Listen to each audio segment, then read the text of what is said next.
That brings us to Representative Stewart and House Bill 7386. Welcome, you have the floor.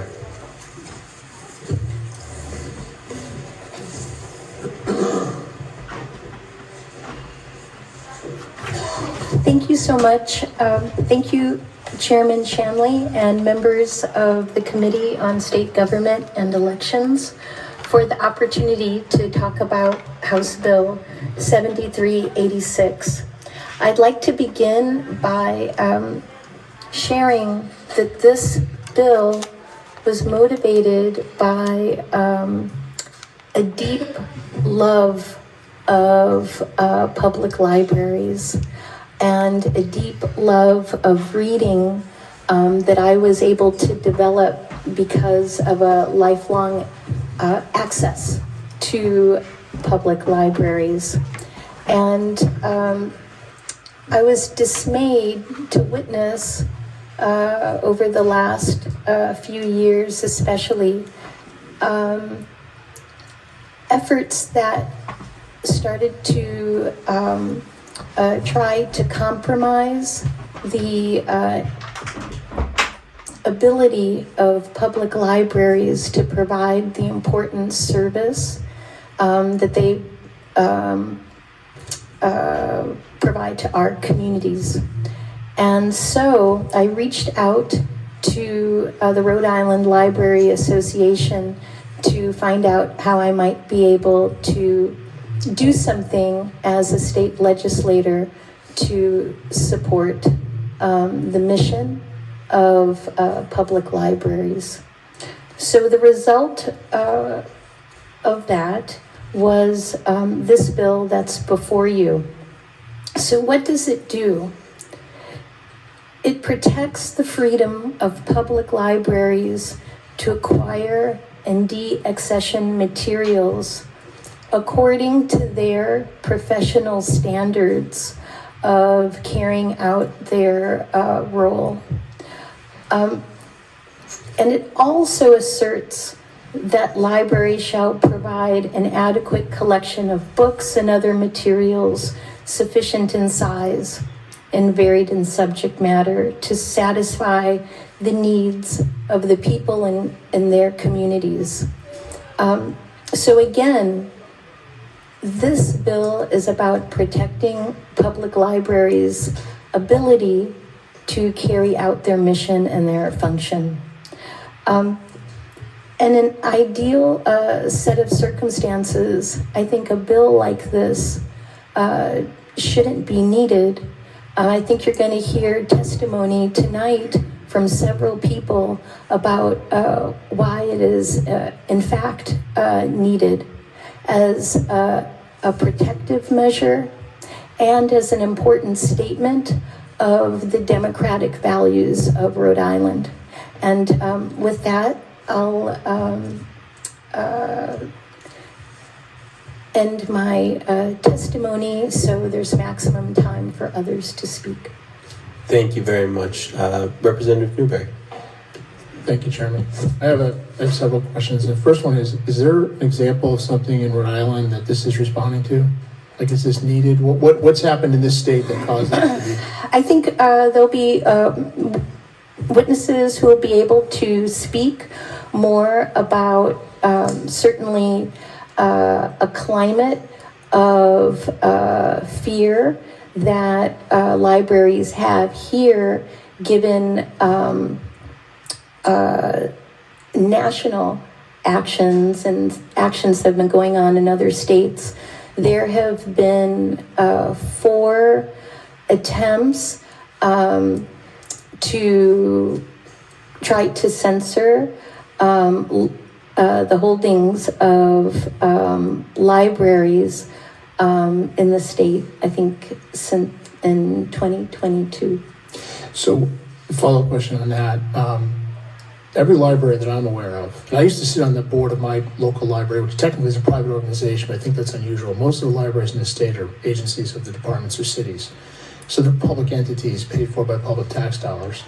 And by definition, a library has limited resources. Any library does, right? So by definition, every library someone has to make a decision as to what to include and not include. So why can't the people who pay for that at least have a say in that? I'm not saying they have to make a decision. A citizen doesn't have to make a decision, but why can't they have input into that? I mean, the librarians ultimately make the decision, right? Well, they make a decision according to professional standards and a process for making that decision. And so taxpayers actually do have an ability to participate in that process. And I think we'll have librarians here tonight who can speak more to how that process operates. Well, let me ask you, not to pick on my friend to the right here, but I'm thinking of Woonsocket, you know. What if the city council of Woonsocket decided that the head librarian at the Harris Library in Woonsocket was choosing inappropriately as what to stock in the library and decided to terminate that person? Would that be in violation of this? I would think that in that case, there would need to be some procedures of accountability that would have to take place. This bill, I don't think, would address the hiring and firing of that official. It's about efforts to censor holdings or to,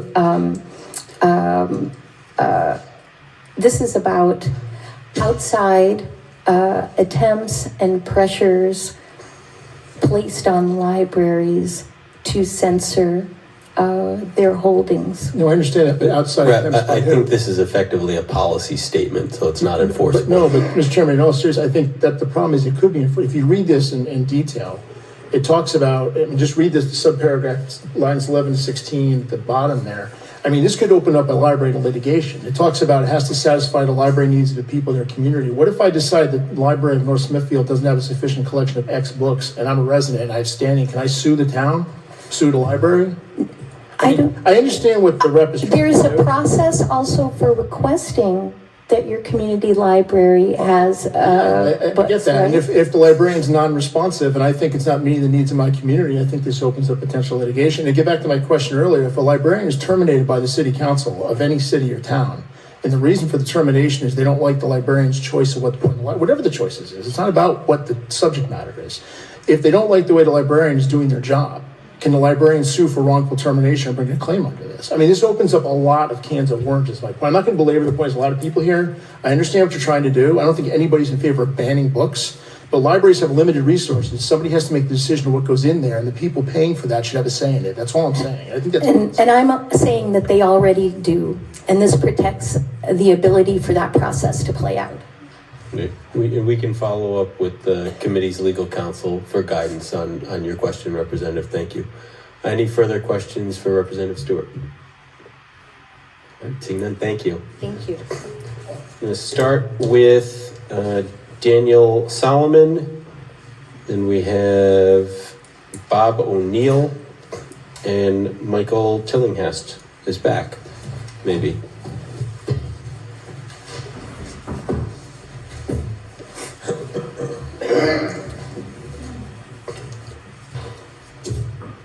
Daniel, you signed up first, so you have the floor. Go ahead. Thank you. Good afternoon, Mr. Chairman and members of the committee. Thank you for having me here today, and thank you to Representative Stewart for sponsoring this important bill. I am here in support of House Bill 7386. My name is Daniel Solomon, and I am a researcher at Brown Votes, which is the nonpartisan voting and democratic participation initiative of Brown University, where I am a sophomore concentrating in urban studies and political science. I come to you today in my position at Brown Votes, having been born and raised in Miami, Florida, attending Miami-Dade County Public Schools. Since the Florida governor signed House Bill 1069 into law last year, Florida public school districts have removed over 300 books from libraries, with over 1,200 objections filed last year, according to a report by the Florida Department of Education. In a recent report last month by the Florida Freedom to Read Project, over 1,600 books are being considered for banning in just one Florida county, including the Merriam-Webster Elementary Dictionary, biographies on Thurgood Marshall and Oprah Winfrey, the autobiography of Malcolm X, along with 8 different encyclopedias. Perhaps the most significant is the current deliberation whether to ban The Diary of Anne Frank, The Diary of a Young Girl by Anne Frank. According to a 2023 independent survey conducted by the American Jewish Committee, only 26% of respondents could correctly answer 4 basic questions about the Holocaust. Any attempt to erase history will do nothing but ensure it will repeat with vengeance. Mr. Chairman, if there were ever a time to stand up to protect the freedom to read, for libraries to engage our citizenry without external pressure, and to fight for the democratic right to learn more about and question the world in which we live, now is that time. Partisanship and political agendas have no place on our bookshelves.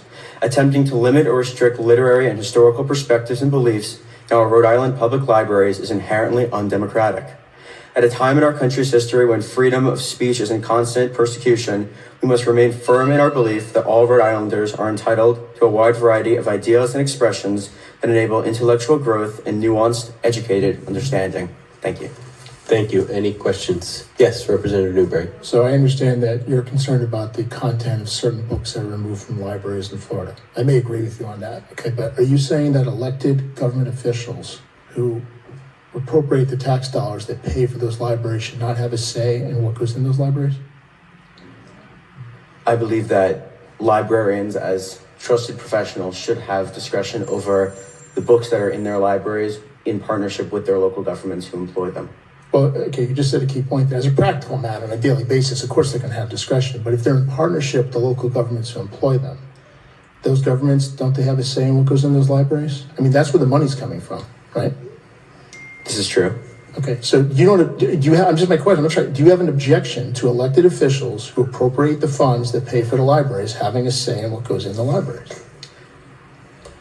I think that the traditional means through which librarians and the community engage in books and what is offered in libraries as it currently stands is an effective source of doing so. I think that efforts to ban books, as have I've experienced and my younger sibling has experienced in Florida public schools and libraries, is undemocratic. Okay, I'm not going to belabor the point. Mr. Chair's point out that I asked a simple question, I didn't get an answer, but that's okay. Any other members of the committee have any questions? Okay, Bob O'Neill. Okay. Welcome, sir. My name is Bob O'Neill and I live in East Providence. As a lifelong reader and a lover of books, I strongly support this legislation.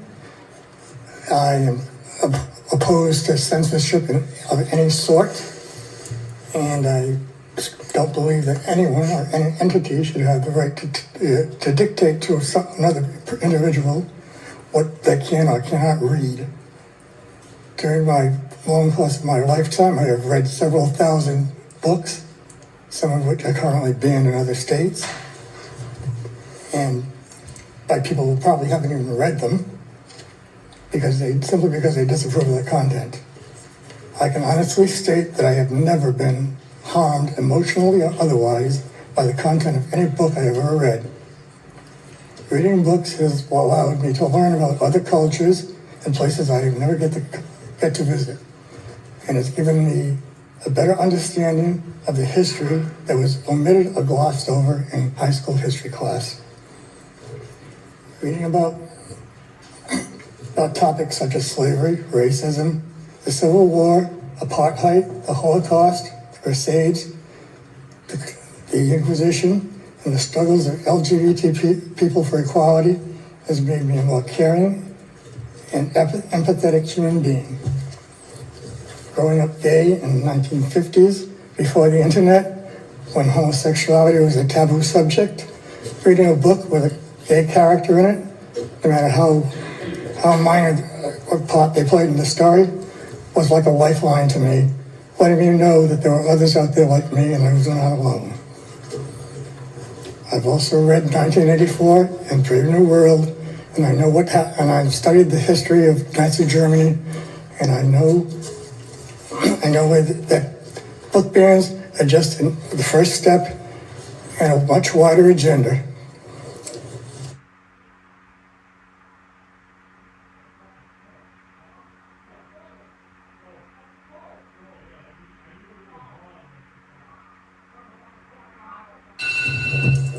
So I urge you to support this bill and pass it, please.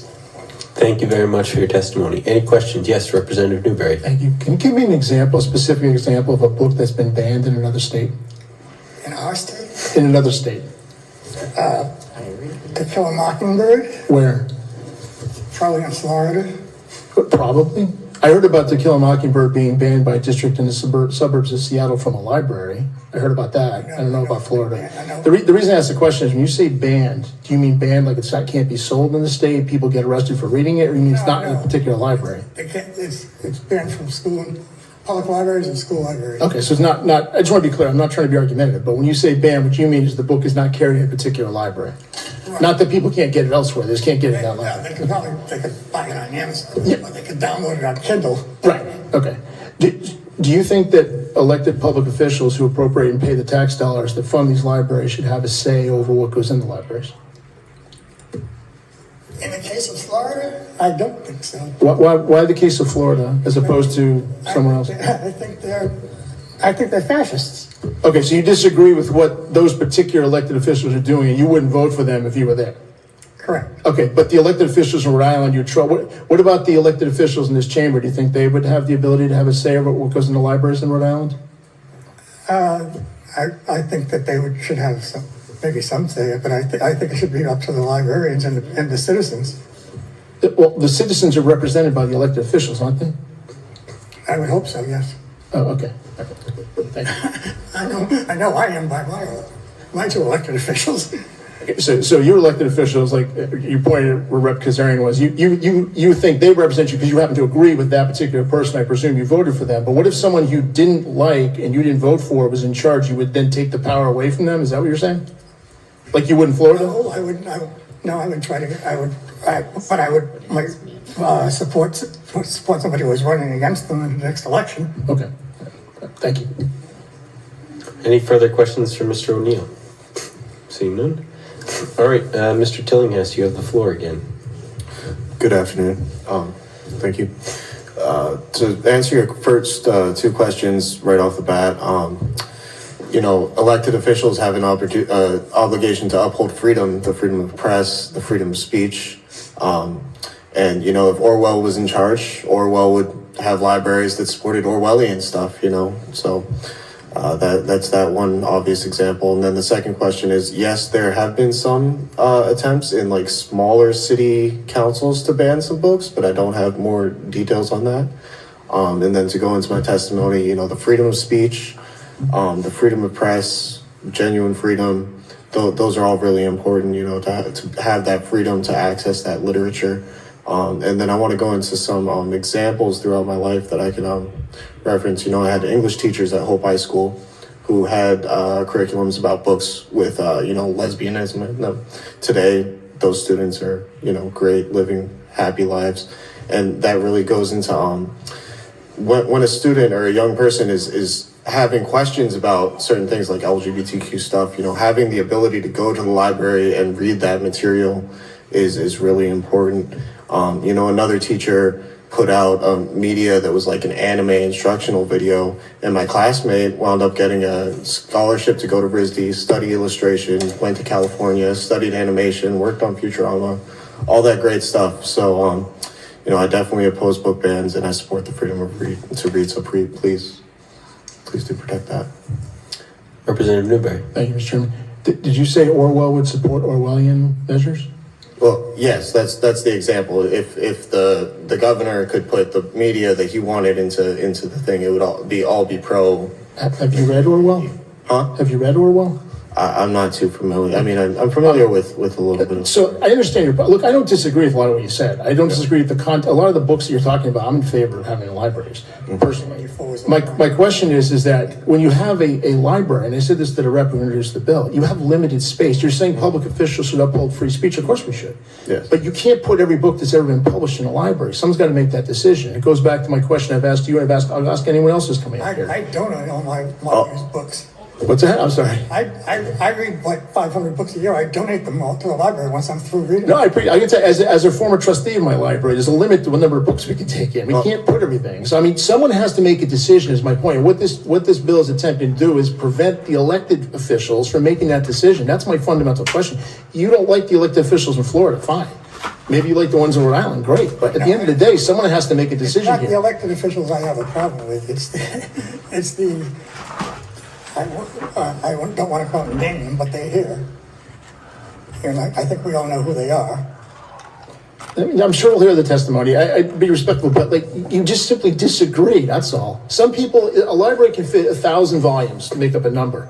You would choose 1,000 volumes, somebody else would choose a different 1,000 volumes. That's what this is all about. And this is attempting to limit that choice. That's what this bill is really doing.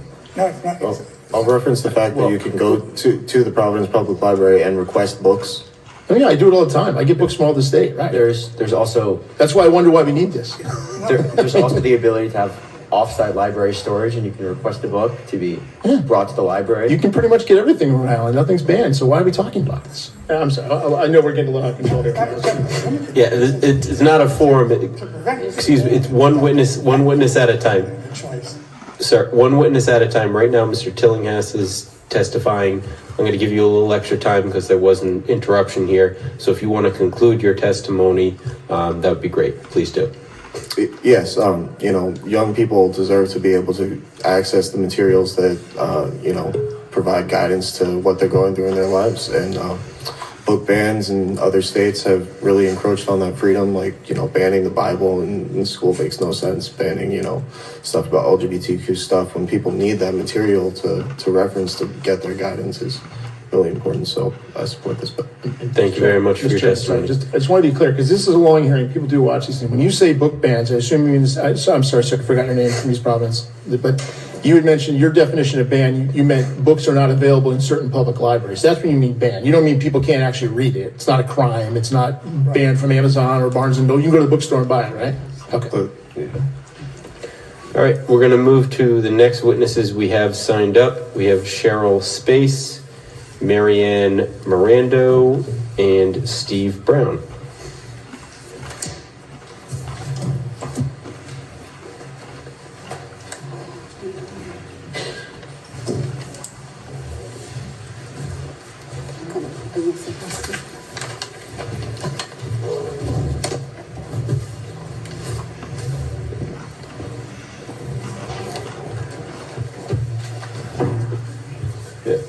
Welcome, Cheryl. You have the floor first. Good afternoon, everyone, and thank you, Mr. Chair, and thank you for the members of the committee. I am Cheryl Space. I am the library director at the Community Libraries of Providence. I'm here today on behalf of the Rhode Island Library Association, which has members of library workers from every city and town in Rhode Island. So as Rep. Stewart said, H7386, the Freedom to Read Act, adds crucial language to state legislation to encourage and protect the freedom of public libraries to acquire and deaccession materials without limitations, and to be protected against attempts to ban, censor, or otherwise restrict access to books.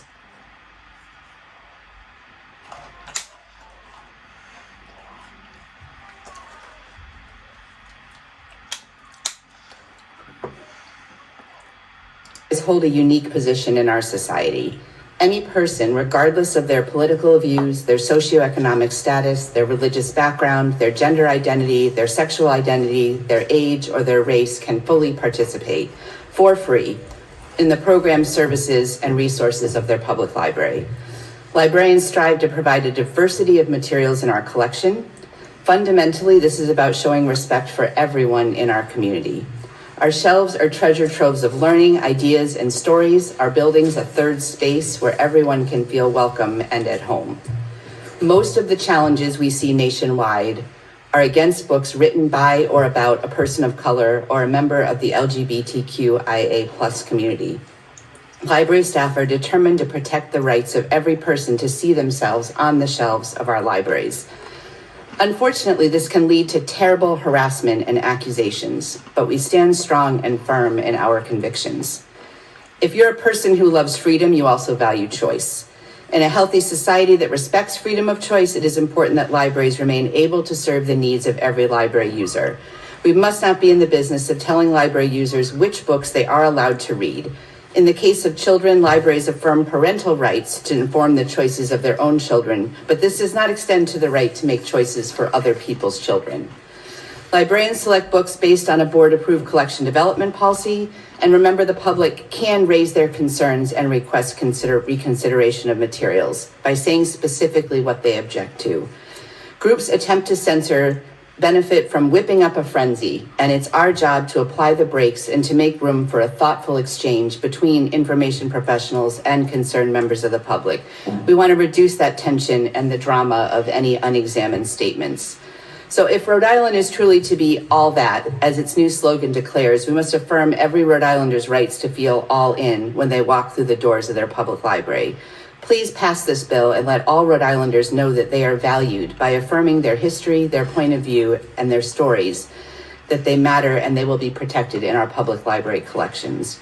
And to address your question, Representative Newberry, you're right, we have to make choices and there's shelving size and all of that. What this bill is doing is affirming that the professionals, the librarians, analyzing their community, analyzing the issues that are going on, taking input from their political leaders as well as people without any political power at all, then make choices. And the public has every right to select books for the collection, and often they are purchased and put on the shelves. What we're trying to limit is for the ability for people to say, I don't agree with that subject, therefore it shouldn't be in the library. That is what this bill is to protect. Thank you. Yeah. Just to follow up on that, I mean, I agree with you on that. My point is, you say yourself, someone has to make a decision about what's in the library. And I get that as a professional librarian, you want that decision to be yours. I understand that. But if a member of the public comes out and says, I don't want that, that's not going to get the book removed from the library. Goes to my point is, who controls the purse strings? And you work in the Providence Public Library System? I work in the community libraries of Providence, which are 9 neighborhood libraries in the city. Is it city funded though? It's partially city funded, yes. About 62% of our funding comes from the city. So, I mean, at some level, and it may not be an issue in Providence with the city council and whatever choices you make, but at some level, shouldn't the city council have the ability to step in if they think the librarian's gone rogue? I'm not saying you would, I'm saying that's what this bill is preventing, really. Well, the public library is not an agency. It's not the voice of the government. The public library is the voice of everyone who lives in so we are separate from political pressure for what we put in our collections. There is a separation, which is healthy. You would like to think so, but when you're funded by the taxpayers and you're controlled by the government, ultimately you are. I mean, that's the issue. That is the fundamental issue here, is who has now, obviously on a day-to-day basis, as earlier, no city council or town council is going to micromanage every book. I get that. But at the end of the day, you have to be responsive to the elected officials who pay the bill. That's the reality of it. So if an elected official, or I will say again, any member of the public, there's no more power given to an elected official than anyone else who lives in the community, has an issue with a book that's in the library, they may request reconsideration and detail exactly why they think that book should not be in the collection. At that point, there is a conversation and a decision is rendered.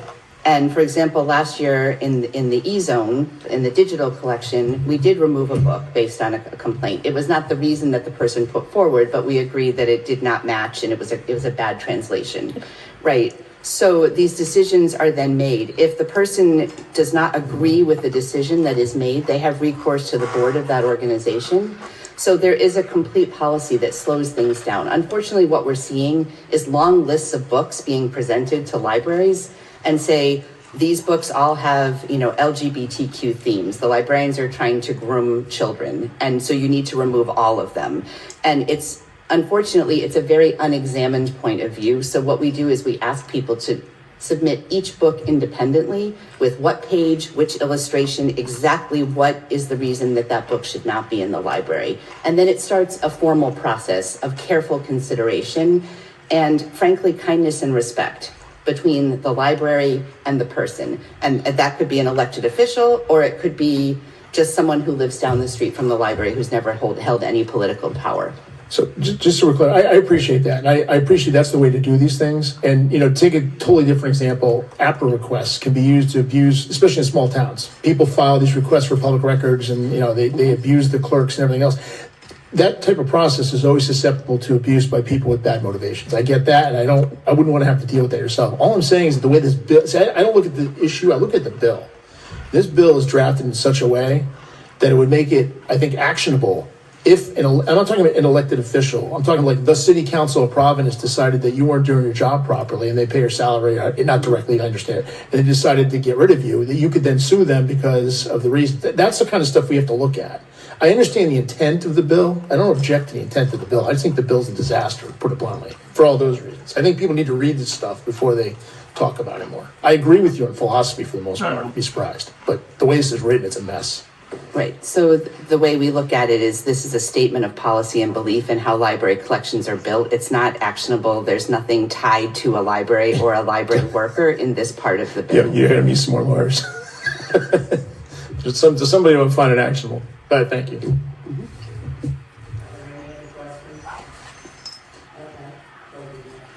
All right, good evening, thank you. I'm speaking in full support of Bill H 7386, the Freedom to Read.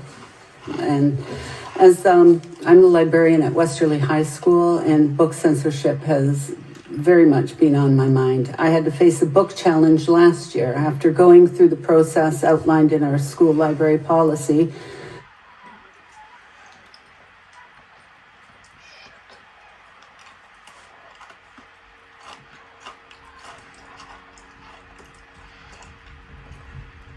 The committee voted to keep the book on the shelves.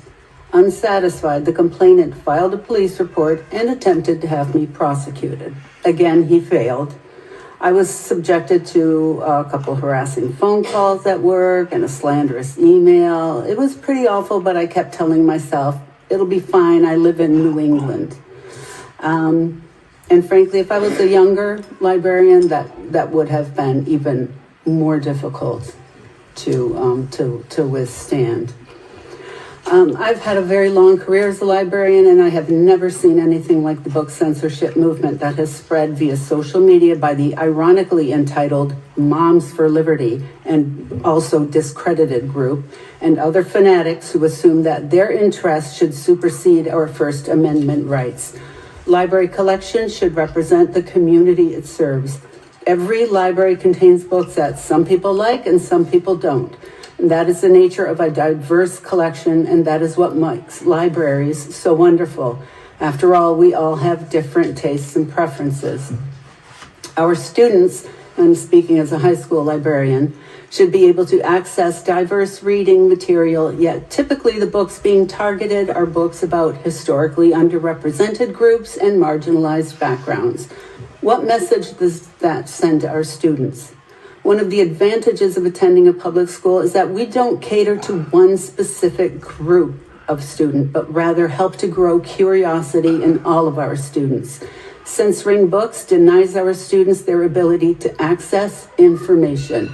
Books are a safe place to explore topics and curiosities a student may have. They provide different views and perspectives. Reading provides information, expands knowledge, nurtures empathy, and empowers learners. Why would anyone want to limit that?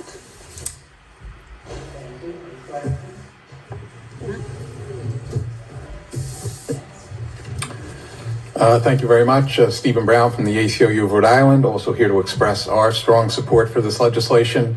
I feel I ought to stop now so I can reserve time for Representative Newberry to ask a lot of questions. But the last few speakers have really, I think, touched on the points I wanted to make. First, as has been said, this is a declaration of policy. As much as we might like to see something actionable, this bill does not do that. It states what the General Assembly's policy is. It's designed to express an opinion about a very important public issue that is playing out across the country. And in terms of the question, what about elected officials and their rights? Again, you've heard it. Elected officials have the same right as anybody else to express their concerns about books in the library, to go through the process that you've heard explained that libraries have, to review books and reconsider whether they should be on the shelves. But they do not have the right to censor books. And this is not a new issue. Perhaps the best thing I can do and then end is give you a quote. And this deals with censorship in school libraries. A U.S. Supreme Court opinion from the 1970s. This is the major quote from the main ruling. In brief, we hold that local school boards may not remove books from school library shelves simply because they dislike the ideas contained in those books and seek by their removal to prescribe what shall be orthodox in politics, nationalism, religion, or other matters of opinion. That's what this is all about, and so we hope you'll express the legislature's support for this very important principle.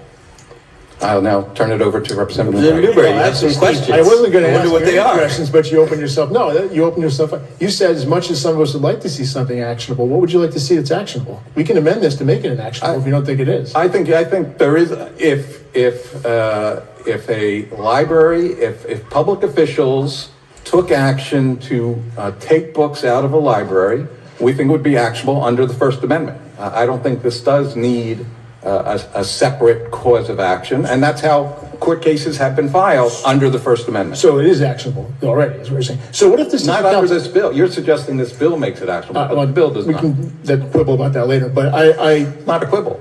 I know, I think it does open up a cause of action potentially, but here's the larger point. You said, I agree, if the city council says remove that book, it's not necessarily a prerogative, but what if they terminate the library contract to the librarian because they don't like what's going on? Is that actionable? Well, it depends on what you mean by what's going on. I mean, What books are in the collection is what I mean, Steve. I'm sorry? What books are in the collection? That's what I'm talking about. Again, if the basis for firing a librarian was because the city council objected to the content of the books that the librarian was allowing to be in there, like LGBTQ books, then yes, I think the First Amendment, there would be a First Amendment lawsuit under that. But what is the Doing job? it because they think the librarian doesn't do a good job. But what is the job of a librarian? I mean, I know librarians do a lot of things, but They do isn't a the lot. primary job of the librarian to curate the collection? Isn't that the first job? That's exactly right, and that's why city councilors should not be doing that for them. Yeah, but who pays the tab? Well, we can go back and forth. I'm not going to belabor the point. Any further questions from members of the committee? If you are not testifying, you'll have your opportunity to testify, sir. Members of the audience need to stay quiet or we'll have a Capitol Police remove you. Next, we want to have everybody has a chance to be heard in a democratic process.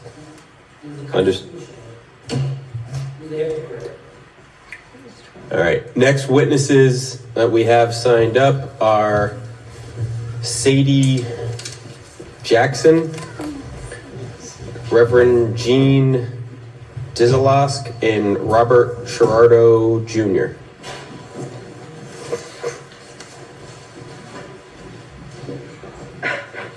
Is it Sadie? Okay. Welcome, you have the floor. Okay, so Rhode Island was founded on the principle of freedom. And I think that as a young queer person, and I'm a student at Classical High School, and I'm also the 2023 Deputy Youth Poetry Ambassador of Rhode Island, I think that being able to choose what I'm reading and having the access to books with a variety of perspectives has taught me how to discern what is important to me, to my beliefs, and to see myself represented in literature, and also to see the perspectives of people who have experienced things that I've not.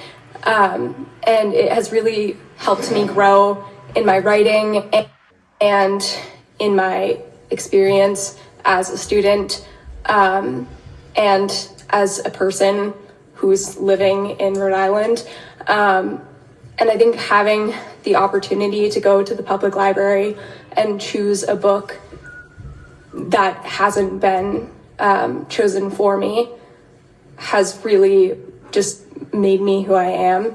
And having any sort of restriction on the books that I can choose to read would really have prevented me from, finding the types of things that I'm interested in and the things that I believe in. Thank you. Thank you for your testimony. Any questions from members of the committee? Seeing none. Robert, welcome. You have the floor. Chairman Shanley, thank you. Members of the committee, good evening. This bill, I'm going to look at it from a little different perspective.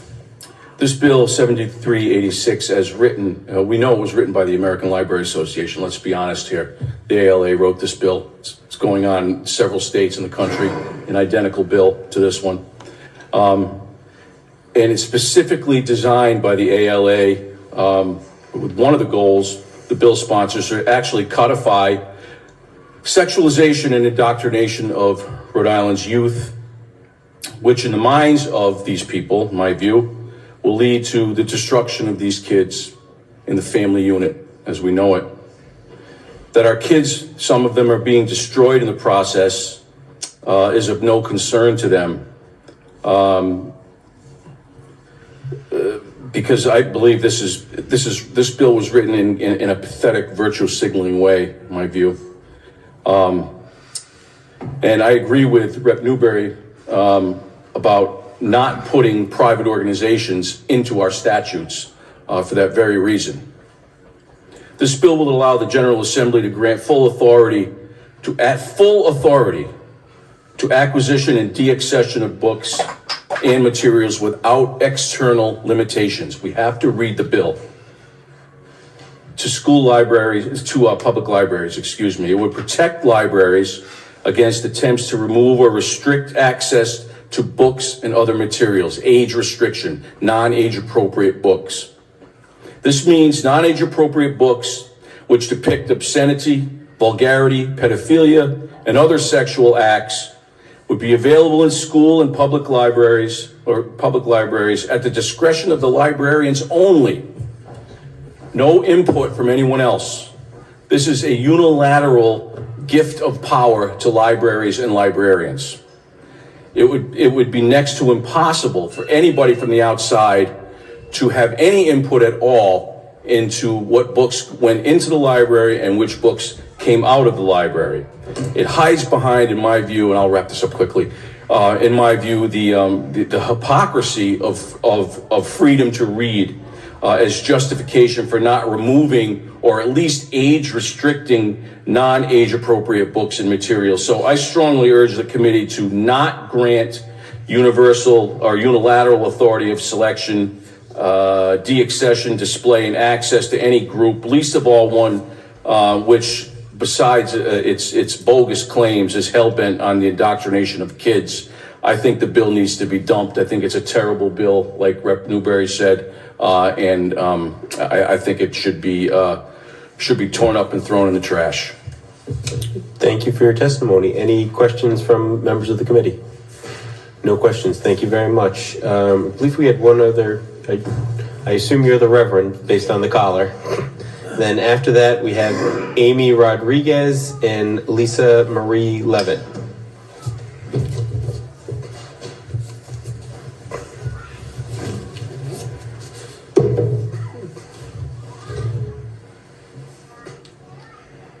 You have the floor. Thank you. I'm the Reverend Gene Dyslewski. I'm pastor of Lime Rock Baptist Church, and I am president of the Rhode Island State Council of Churches. And I'm here to speak in support of the bill, Freedom to Read Act. As a member of a religious community that was founded in the state by Roger Williams, I am, and he was, rabidly committed to intellectual freedom. Our nation's founders, as a matter of fact, I believe, understood that intellectual freedom was valuable and important because we're a population that is, to some degree, self-governing, and we're a pluralistic society. So there's a diversity of people and diversity of ideas. So receiving information is important. My sense is that exposure to ideas is how we grow. Exposure to other perspectives is how we engage. We're encouraged to engage in creative thinking, and creative thinking results in something new. And something new can come with a certain tension. If it's an old idea, if it's an idea that we're comfortable with, that we're familiar with, then we're comfortable with it. But if it's an idea that's new, there's a degree of tension that may come with it. And there are different ways of dealing with that. Hopefully, if you address it with curiosity, it can resolve positively. I think it was Socrates who said that tension that comes with new ideas is important because it brings you out of the dungeon of bigotry and into a brighter way of looking at the world. So I encourage that you pass this bill. Thank you for your testimony. Any questions from members of the committee? Seeing none. Amy Rodriguez, Lisa Marie Levitt, or Lori Gaddis Barrett?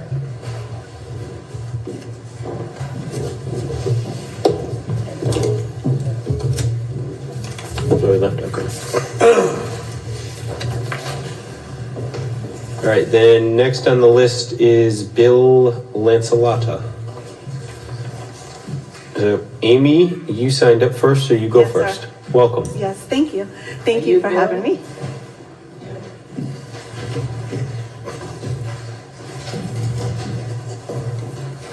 Oh, good. Thank you for having me. So I just wanted to clear up a few things. Number one, I believe that gentleman that works for the Westerly Library said something about Moms for Liberty being one of the organizations that wanted to ban books. We have not at any point that I know of tried to ban any book. I believe the issue is just about having books that are appropriate, age appropriate for children. And I believe it is our job as adults, as parents, as representatives to make sure our children are protected from things that their brains are not ready to accept. And the way that this bill was written takes away my rights to make sure that my children and other children are not placed in positions when they walk into a library to see things that they are not ready to see. Every parent and child should feel safe to go into a library to learn. It should be a welcoming environment, but at an age appropriate level. We need to protect them. And that's really all that I wanted to say, because I believe this bill takes away my rights and the rights of the people who represent me if I want to address my government with any kind of grievance regarding something that's not appropriate for my child. Thank you. Thank you very much. Are there any questions from members of the committee? Seeing none, thank you very much for your testimony. Lisa Marie Levitt. Hi, I'm Lisa Marie Levitt, and I'm from North Kingstown, and I'm here not only to support Moms for Liberty and Amy, and I wholeheartedly agree with what Amy just said, and I might add that Bill states that it's supposed to be equitable. The final statement at the end is not an equitable statement because it takes away my rights as a parent. It takes away my rights as a citizen because it says that I do not have the right to protest it if there's a book that I don't agree with at the library. I'm a mom of 7 children, and I've visited many libraries, including libraries in Paris and Boston and Providence, and enjoyed a lot of library visits when I was in college. And there was always a separate section for other things that children shouldn't do, and I think that's a tradition we should continue with, but I also don't agree with funding with taxpayer dollars to endless amounts and without censor. Thank you. Thank you very much for your testimony. Any questions from the committee? Seeing none, Bill Lancelotta. Hello, my name is Bill Lancelotta, and I appreciate the opportunity to address the committee on the important legislation before it today.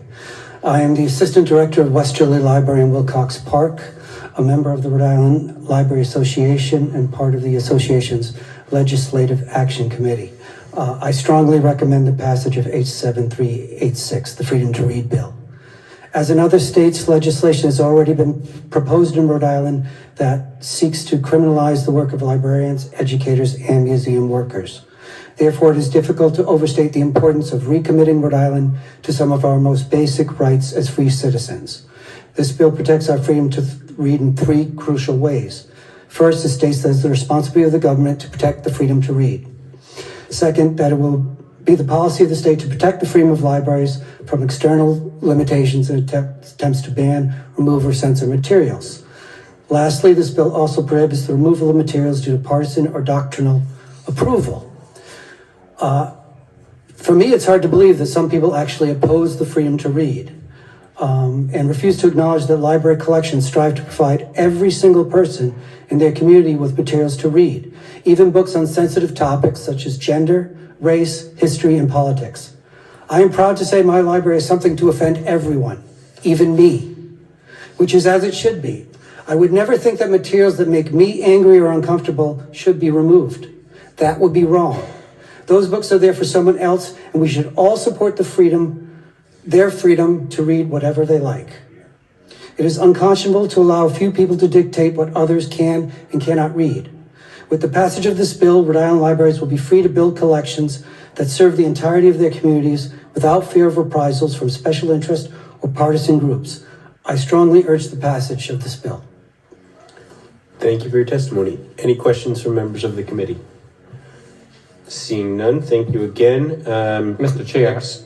just very quickly, I would like to thank Bill for making the long distance travel up from Westerly, as well as the other librarian for the Westerly High School. I was over at the high school earlier this morning for one of the ribbon cutting events. So thank you both for making your way up here. I packed a lunch. All right, next we have Steve Alquist, Jane Arnold, and Mira Melodosian.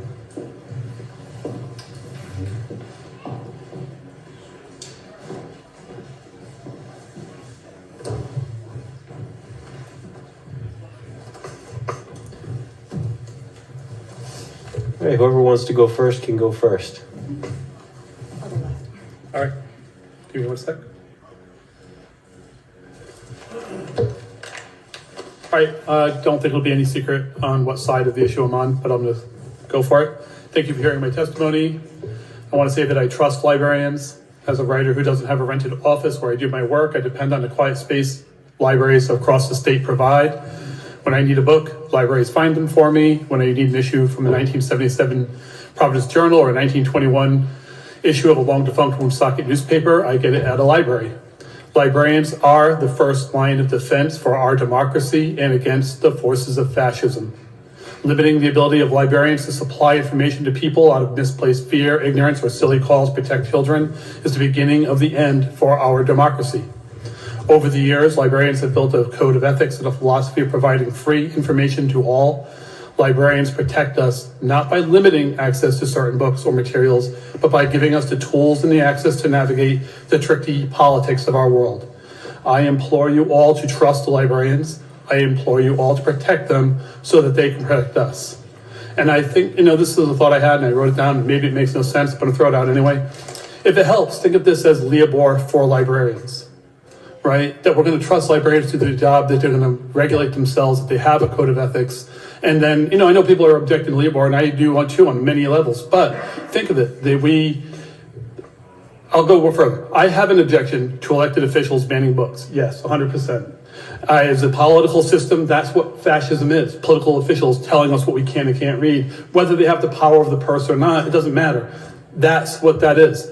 I don't want politicians telling me what books can be in the library the same way I don't want politicians telling my chef what seasonings to use or telling my doctor what instruments to use when they're operating, right? We trust that they have systems in place. And if you don't trust librarians on some fundamental level, that says more about you than it does about librarians. I do trust librarians. They have never in my life steered me wrong since I was a 6-year-old kid in Warwick Public Library, learning how to read in that library. They have always catered to me in a way that gave me age-appropriate books, satisfied my interests, and never let me down or failed me. And, for whatever that is, good or ill, whoever I am, that is what I think about librarians. And I think it's really important that as a body, you protect them as well. Thank you. Thank you. Any questions? Yes, Representative Dewberry. Yeah. Steve, just a quick question. I'm sure you're not trying to say that all librarians are saints or perfect, right? No, okay. No. So the question, it's a rhetorical question. You can feel free to answer it. But the issue is ultimately, where's the line drawn?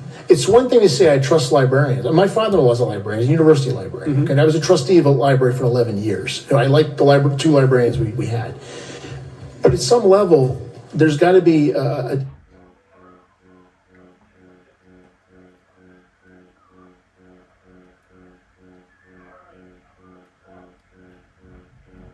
a tension between who makes final decisions. You're right. Most of the time, librarians make decisions fine, but at some level, the people who pay the taxes and the people who are elected by them have to have some oversight. Isn't that what the, I'll just talk, but this, at the end of the day, isn't this about oversight? And what this bill is doing is it's eliminating the ability for elected bodies to have oversight over librarians, just saying they're professional. We wouldn't do that for other professions. You use the Leopold. Yeah. We just heard testimony that talks about what kind of oversight there is existence in libraries already to do just that work, and it gives elected officials and regular people who, by the way, we shouldn't draw too big a distinction from them if we want to really maintain our democracy, the right to contest a book if they want, and there's a system in place for doing exactly that. So I don't know what more you as an elected person want. Do you really want to be in a position of micromanaging libraries? No, I don't, and I don't think it's possible. But to interrupt you, but a lot of the people coming forward and testifying tonight are sounding like you sound. So basically saying, look, just let the librarians do it. And I'm saying I don't know where the line is, but this bill as written goes well beyond where the line should be, is my point. That's all I'm saying. Maybe some examples in other states or what people are doing goes the other way. I get that. But this is way too permissive. We're talking about tweaking the bill slightly so that we get to the gist of it without destroying it. That's why we held it for further study, right? But that does not talk about. Well, no, it isn't. But theoretically, let's talk. But then that's one thing. But we need to understand that as a body, you can make a decision here to support the general principles therein, without let's say opening up unheard of litigation or whatever. I will also say that if a librarian is fired for sticking to their professional duties, for following their code of ethics, but politicians don't like their books or selections, absolutely they should have a right to sue. Right? Are you saying that they follow every rule and everything properly, and because some politicians say, well, we still don't like that and we're going to fire you, that's okay? Is that the kind of power we want to give our politicians? No, but every situation is fact specific on that too. And we have a lot of people waiting to testify. Sure. But if a book got someone fired, I agree with you. But if it's a whole, if a librarian comes in, has whole sections devoted to things that the community doesn't want, and refuses to change, and the local council says enough. I've been in almost every library in the state for hours, and I have never seen a book. I don't think this is a problem in Rhode Island, which is another point. Because I go into Central Falls Library, I see plenty of books in Spanish, right? I go into East Side Library or Rocha Beaubranch, I see plenty of books in Judaica, and it caters to the community, right? The community wants to see certain types of books, and they get them because the librarian's job, first and foremost, is to serve the community, and they do that well. And you're proving why we don't need this bill. Well, or am I saying that because we've seen threats against librarians in the state too, like Westerly had one, we heard, right? And we've had that, and there's more coming, right? Don't feel like this is stopping right now. It's only been on the uprise that people are objecting to libraries, and it's across the country and in the state. And we have a policy in Rhode Island, I think, of getting ahead of the national trends. Starting with, somebody mentioned Roger Williams, right? He got ahead of the trends and said, we're going to preserve certain rights because it's important to preserve them. And, it wasn't like there was a huge call worldwide to have freedom of conscience. He sort of invented the concept and did it here in Rhode Island. And, we lead the way on this stuff. So again, we can do freedom of conscience here again in a way. And it doesn't have to be such a strong out of craziness. It's a matter of saying these are principles that we believe in. These are things that are important to us. Libraries are important.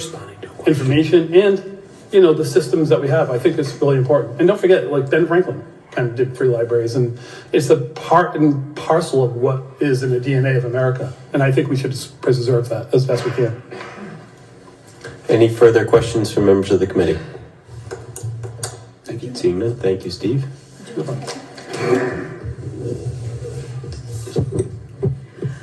My name is Jane Arnold. I'm a resident of Pawtucket. I'm a retired teacher and I'm a certified reading specialist. I've taught people ranging from age 5 to, I'm not going to tell you what my age is, and I've taught at every school level, including younger people and all the way up through universities. I'm trying not to repeat a lot of what is said here. I do want to say, I think libraries should be open to the public. They are public libraries. They should be funded by the libraries. This is where I want my taxpayers going, my tax dollars going. A lot of my tax dollars are going places I don't like. That's okay. They're good for other people. A lot of the books in the library are things I can't read. I don't read Spanish, and I'm delighted that they're there because there's a lot of Hispanics in Pawtucket. There are a lot of books that I look at on the new shelf and think, oh, I can't believe it. It's important that they're there. It's important that I read them so that I know what's going on in my country and in my community. I know people are concerned about their children's safety. You can go to the library with your kids. You can take them into the children's room because the librarians do sort the books. When they get older and I don't read that. Okay, honey, you go find your books. I'll find my books. I'll meet you at checkout. I want to see what you're taking out. You can do that. The 13-year-old granddaughter of one of my cousins was recently online, not in a library, online, got herself tangled up with the algorithms directing her to the group in Europe that was trying to recruit her to come to Europe and work as a sex slave for them. That would not have happened if she'd been sitting in a library with a book in front of her and then gotten up and walked around and looked at other books. And maybe an adult librarian, if somebody was bothering her, would have come over and said, hey, honey, you want some help looking for something you want? Maybe not. But I think libraries are good, safe places. I've lived in 8 states, 14 communities. I have never met a library I didn't like. There were books I didn't like, but I liked the libraries. I want to say one more quick thing. Andrew Carnegie established the public library system of Pittsburgh. It's still there. I don't like a lot of Andrew Carnegie's ideas, but he did not say, you have to have these kinds of books. He said, here's the money. Build a public library. We need an educated populace. Thank you. Thank you very much for your testimony. Any questions from members of the committee? Seeing none. Is it Mira? Welcome. Thank you. Nice job on the last name pronunciation, by the way. My name is Mara. Thanks for the opportunity to speak. I'll be brief. By way of context, I don't have kids. I don't want kids, but I don't think you need to be a parent to find this bill utterly abhorrent. I think it's misguided, and I respectfully disagree with the focus of it, but I'll primarily focus on why it's addressing not just libraries. The bill itself addresses school libraries, not just public libraries, and it says in the bill that you're prohibited. Objections by partisan or doctrinal objections are strictly prohibited. So whatever avenue that was being discussed that is somehow an objection, I mean, the bill literally states that you can't object to anything. And to the gentleman earlier who was talking about the book bans that are happening across the country, my question would be, what if those books are primarily really graphic, sexual, we all know the ones that they are. So would a parent or anyone who's like, I don't want my elementary school child exposed to a book that teaches them how to give a blowjob. Like, is that a doctrinal or partisan objection? By this bill, I think it is. And I agree that everyone should be able to have your choices, but this is a bill designed, I think, to create secrecy, make it difficult for people to have input, if not completely eliminate the possibility to do so. And I would just really hope that everyone would reevaluate it. And frankly, I mean, with all due respect, the sponsor and the people who co-sponsor it, I think you should be ashamed of yourselves. So I'll leave it at that. Thank you. Any questions from members of the committee? Seeing none. All right, thank you. Then next,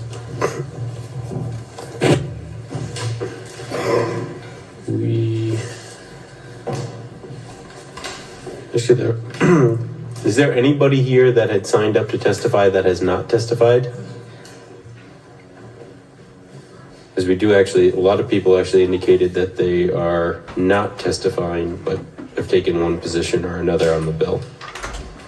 So if there's no one else here that wishes to testify, that will conclude the hearing on House Bill 7386.